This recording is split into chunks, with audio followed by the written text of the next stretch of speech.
जय जिनेन्द्र। मैं आर के जैन, महामंत्री कुंडलपुर क्षेत्र। मेरे साथ में अजय निर्मा जी, धार्मिक आयोजन मंत्री, ललित सराफ जी, कोऑर्डिनेटर, अशोक सराफ जी, कोषाध्यक्ष और सुनील जी, कार्यकारिणी मेंबर। अभी कुछ दिन पूर्व 28 दिसंबर को आचार्य प्रसन्न सागर जी महाराज का पदार्पण कुंडलपुर क्षेत्र में हुआ। कुंडलपुर कमेटी द्वारा 2 दिन पूर्व उनको तेजगढ़ में जाकर नमन किया और उनको कुंडलपुर आने के लिए श्रीफल भेंट किया। उनका 28 दिसंबर को जब कुंडलपुर क्षेत्र में पदार्पण हुआ तो पूरी कमेटी उनके पदार्पण के लिए उत्साहित थी और बड़े हर्ष के साथ में उनका कुंडलपुर क्षेत्र में स्वागत किया गया। कुंडलपुर क्षेत्र में कभी भी संतवाद और पंथवाद हावी नहीं रहा है। अभी कल 29 दिसंबर को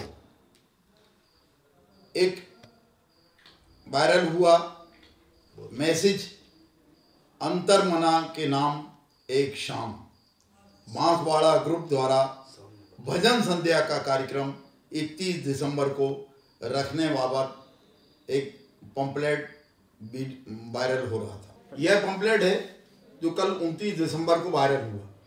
इसमें स्पष्ट लिखा हुआ है कि एक शाम अंतरमना के नाम भजन प्रतियोगिता, भजन संध्या कुंडलपुर बड़े बाबा की नगरी में।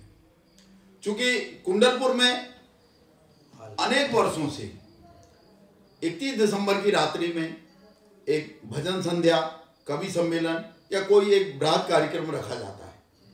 यह पूर्व से चलता आ रहा है और कुंडलपुर कमेटी ने इस बार एक पनागर की नाटक टीम द्वारा एक बहुत सुंदर नाटिका, शहीद देश की स्वतंत्रता में अपना योगदान देने वाले अमर शहीद जैनों के नाम से एक नाटिका तैयार की है। उस नाटिका का मंचन होना था। जब यह वीडियो पंपलेट वायरल हुआ तो संघपति श्रेणिक दोषी जी से बात की, उनको बताया कि क्या आपके संघ में कोई भजन संध्या का कार्यक्रम रखा गया है। तो उन्होंने भी यह अनभिज्ञता जारी की कि मुझे ऐसी जानकारी नहीं है और मैं आचार्य श्री से पूछकर बताऊंगा। फिर उन्होंने पूछा, बोले आचार्य श्री ने आपको मिलने के लिए समय दिया है। मैं अपनी कमेटी के 10-12 सदस्यों के साथ में आचार्य श्री से 3:15 पर साइन मिला। चूंकि आचार्य श्री को तत्काल प्रतिक्रमण के लिए जाना था, उनके पास समय कम था। उन्होंने बताया कि आचार्य श्री इस तरह का एक पंपलेट निकल रहा है और उसमें भजन संध्या का कार्यक्रम है। चूंकि हमारा पूर्व निर्धारित नाटक का कार्यक्रम है तो ये 2 कार्यक्रम एक ही स्थान पर कैसे संभव हो पाएंगे। इसमें कुछ ऐसी अपन व्यवस्था करें कि ये कार्यक्रम के लिए हमारा जो ऊपर बड़े बाबा के यहाँ मंच बना रहे हैं उसी मंच से दोनों कार्यक्रम संचालित हो जाए या इस भजन संध्या का कार्यक्रम एक दिन आगे पीछे हो जाए, या भजन संध्या अगर रखनी है तो उसका समय एक अलग निर्धारित हो जाए 7 से 9 बजे, और 9 बजे के बाद में हम नाटक का मंचन कर लेंगे। आचार्य श्री ने कहा कि नहीं, हमारा कार्यक्रम 7 बजे से रात्रि 12 बजे तक निरंतर चलेगा।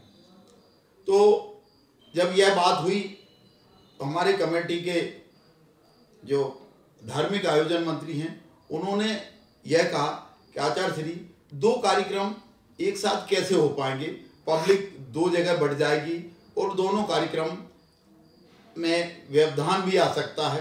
तो आचार्य श्री को चूंकि समय नहीं था तो उन्होंने ये कहा कि तो ठीक है, और वह उठकर चले गए, प्रतिक्रमण करने चले गए।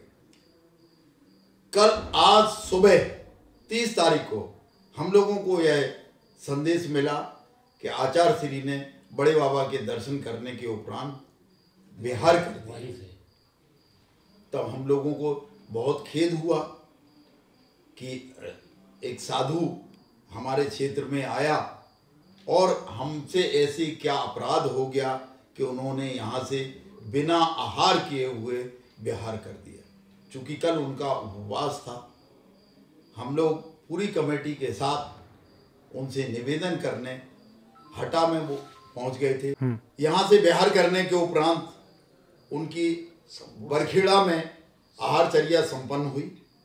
बरखेड़ा में पूरी कुंडलपुर कमेटी, कुंडलपुर क्षेत्र के लोग, पटेरा के लोग, सभी ने उनको पड़गाहन कर आहार दान दिया। हमारे मन में किसी तरह का कोई भेदभाव नहीं था। उसके बाद जब यह मैसेज पूरे हिंदुस्तान में वायरल हो रहा था कि आचार्य श्री ने किस कारण से कुंडलपुर से बिहार कर दिया, तो हम लोगों को भी खेद हुआ और वह हम लोग आचार्य श्री से क्लियर करने हटा पहुँचे। हटा में आचार्य श्री से हम लोगों ने बताया।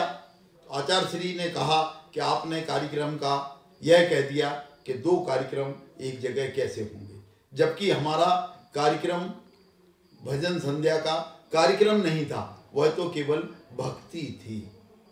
तो चूंकि पंपलेट में भजन संध्या लिखी थी तो निस्संदेह हम लोग यही समझेंगे कि वह एक बहुत बड़ा कार्यक्रम है। और चूंकि आचार्य श्री का जिस तरह से उनका संग चल रहा है तो ऐसा लग रहा था कि वह एक विशाल कार्यक्रम ही होगा।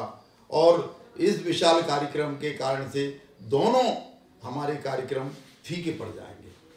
ना इस कार्यक्रम में पब्लिक शामिल हो पाएगी पूरी तरह से, ना उस कार्यक्रम में हो पाएगी।